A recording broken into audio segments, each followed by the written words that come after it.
welcome in everyone for this deep dive. And today, we are going to get into this whole idea of conscious creation. Got a pretty fascinating mix of sources for you. From Simone Matthews' practical techniques to Eckhart Tolle's insights on presence. We're really going to try to unpack some pretty powerful ideas here. Yeah. We'll even touch on Dr. Joe Dispenza's research on the quantum field. Oh, wow. Yeah. You can think of like this invisible energy field that's connecting everything in the universe. That's a good way to put it. Our thoughts and emotions are kind of like these tiny ripples. They interact with this field, and then they influence what we experience. Yeah. It's mind-blowing stuff, right? Yeah, for sure. And it kind of help us connect all of these dots Yeah. and discover what it all means for you. Mhm. We've got our expert here, ready to dive in. Absolutely. Let's start with a concept you might already be familiar with, the be, do, have model. One of our sources, the Lunarize blogcast, breaks down this idea of embodying the energy of your desires before you see them manifest. Oh, so instead of like frantically chasing money from a place of fear, we should embody the feeling of abundance first. Exactly. It's a shift from a scarcity mindset to an abundance mindset. And this isn't just about positive thinking. We're talking about a fundamental change in your energy, what some might call your vibration. Okay, so how would you explain vibration to someone hearing it for the first time? Yeah, well, think of it like your overall energy state. It's a combination of your thoughts, emotions, and beliefs. This energy kind of interacts with the world around you. If you're radiating fear and lack, you're more likely to attract experiences that reflect that. But if you're vibrating at a frequency of joy, abundance, and confidence, the universe responds in kind. That makes sense. Okay, so going back to the BD do have model, what does it actually mean to be the energy you desire? That's where things get really interesting. Dr. Dispenza's research on the quantum field suggests that our thoughts and emotions literally impact reality. It's not just wishful thinking. It's about aligning your internal state with what you want to experience. So if I'm constantly worried about money, am I actually contributing to my own financial struggle? Yeah, it's not about blame, but about recognizing the power of our thoughts and emotions. Dispenza's work suggests that when we consistently focus on lack, we're actually reinforcing that energy in the quantum field. Wow, that's both fascinating and a bit daunting. It is, but it's also incredibly empowering because it means we have more control over our lives than we might realize. And this idea of being the energy you desire connects beautifully with Eckhart Tolle's teachings on presence. Okay, so how does being present tie into all of this? Well, Tolle emphasizes the importance of living in the now. When we're consumed by worries about the future or regrets from the past, our energy becomes scattered. We create resistance. But when we cultivate presence, when we fully inhabit this moment, we tap into a stillness within ourselves that allows our creative power to emerge. So it's like quieting the mental chatter so we can access that deeper source of creation within us. Exactly. And this is where Simone Matthews adds another fascinating layer. She talks about aligning ourselves with the infinite potential of the universe. Oh, so it's not just about what's going on inside of us, Yeah. but also about connecting to something much larger. Yes. Matthews believes that when we be the energy we desire, we tap into this limitless field of possibilities and allow abundance, creativity, whatever it is, to flow through us. Okay, so we've explored the BE part of the model. Yeah. But how do we actually do that?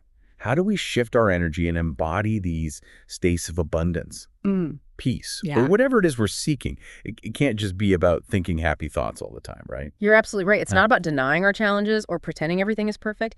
It's about consciously choosing to cultivate that inner state on an emotional and energetic level. And one of the most powerful ways to do that is through giving.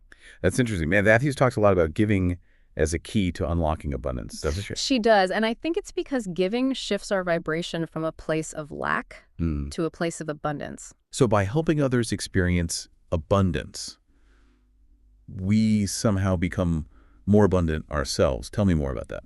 Well, think of it like this. When we give generously, whether it's money, time, or even kind words, we're sending a powerful signal to the universe that we trust in the flow of abundance. It's like we're saying, I have enough to share. I believe in the infinite supply of good. And when we operate from that belief, we open ourselves up to receiving more abundance in our own lives. Okay, so we've explored what it means to embody the desired energy. Now let's dive into how to actually do that, starting with Matthew's concept of giving. What are some concrete examples of this giving in action? Does it have to be some grand gesture? Not at all. It can be incredibly simple. Offering to help someone carry their groceries, lending a listening ear to a friend going through a tough time, volunteering at a local charity, even just baking cookies for a neighbor. These small acts of kindness all contribute to shifting our energy towards abundance. It's like exercising our abundance muscle with every act of generosity, no matter how small. I love that analogy. And what's so interesting is that this idea of giving directly contrasts with the fear-driven actions that Dr. Dispenza warns against. He says that when we act from a place of lack, hoarding resources, making decisions based on fear, or constantly worrying about not having enough, we're actually reinforcing the energy of scarcity. This idea of giving generously, even when we may not feel abundant ourselves, ties into what Dr. Dispenza says about acting from a place of peace and abundance. Even if our external circumstances haven't quite caught up yet, we're aligning ourselves with a completely different frequency. Exactly. And that alignment is key to manifesting the life we desire. So it's not about ignoring our problems Yep. or pretending everything is perfect. It's about choosing to act from a higher vibration, even when things are tough. Absolutely. And I know firsthand how hard this can be. I remember when I was going through a period of unemployment, Yeah. I felt like every door was closing in my face, and that fear of scarcity was starting to creep in. Yeah, it's a natural human response. Yeah. But what did you do to kind of shift your energy during that difficult time? Honestly, it wasn't easy. But I kept reminding myself of the principles we're talking about today. Instead of panicking and applying for every job I could find, I took some time to connect with my inner self. I meditated, spent time in nature, and focused on cultivating a sense of gratitude for what I already had. So you focused on the BE, even amidst the uncertainty. Exactly. And from that calmer, more centered place, I was able to take more aligned action. I focused on my passions, reach out to my network, and trusted that the right opportunity would come my way. And did it? It did. And it was even better than I could have imagined. Yeah. Looking back, I can see how that challenging period actually forced me to put these principles into practice. It deepened my understanding of conscious creation Yeah. in a way that just reading about it never could. Yeah, that's such a powerful testament to the fact that this isn't just theory. It's about embodying these principles, especially when things get tough. Absolutely. And that brings us back to the idea of the law of cause and effect. How does that play out Yeah. in the context of conscious creation? Can you give us some real-life examples to illustrate how this works? Sure. Our inner state, our vibration, is the cause. And the experiences we manifest in our lives are the effect. Simone Matthews puts it beautifully when she says, everything in the universe has a vibration, and that vibration is your point of attraction. Change your vibration, and you change your reality. Oh, that's a great quote. So if we want to change our reality, we need to start by changing our inner world. Precisely. Imagine someone who's constantly worried about their health. They're hyper-focused on every little ache and pain, convinced they're going to get sick. That fear and anxiety actually weakens their immune system and makes them more susceptible to illness. So they're actually contributing Yeah. to the very outcome they're afraid of. In a way, yes. They're creating a self-fulfilling prophecy. On the other hand, think of someone who prioritizes self-care, nourishes their body with healthy food, and focuses on feeling vibrant and energetic. Even if they encounter a virus, their body is more resilient and equipped to fight it off. It's like they're radiating health and vitality from the inside out. And this principle applies to relationships too, right? Okay. Absolutely. If you're constantly suspicious of your partner, looking for reasons to be jealous, you're likely to create tension and conflict. But if you approach the relationship with trust, open communication, and a genuine desire for connection, you're creating a much more positive dynamic. It all comes back to that core idea. Our inner state creates a ripple effect that shapes our external reality. But here's something I've been wondering about this whole concept of be, do, have. This is really just about manifesting material things like money or success. What about our spiritual growth or finding our purpose? That's a great question, and the answer is no. It's not limited to the material world. These principles apply to every aspect of our being. Richard Rudd speaks to this beautifully when he says, to truly live is to be aware of your interconnectedness with all things. You are not separate from the universe.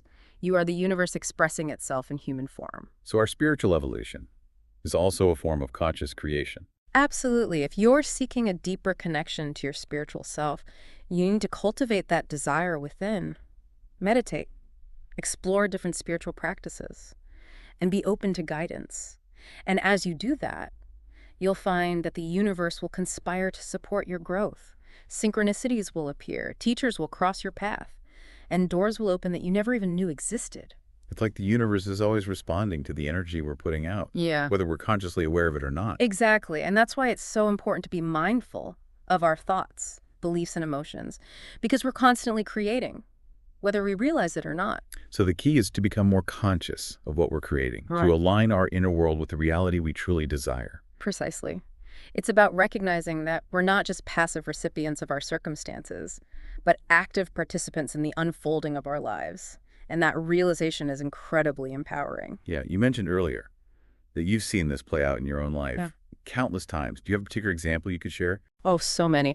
But one that comes to mind is when I was going through a really difficult breakup. I was heartbroken, questioning my worth, and feeling completely lost. Yeah, I can only imagine how painful that must have been.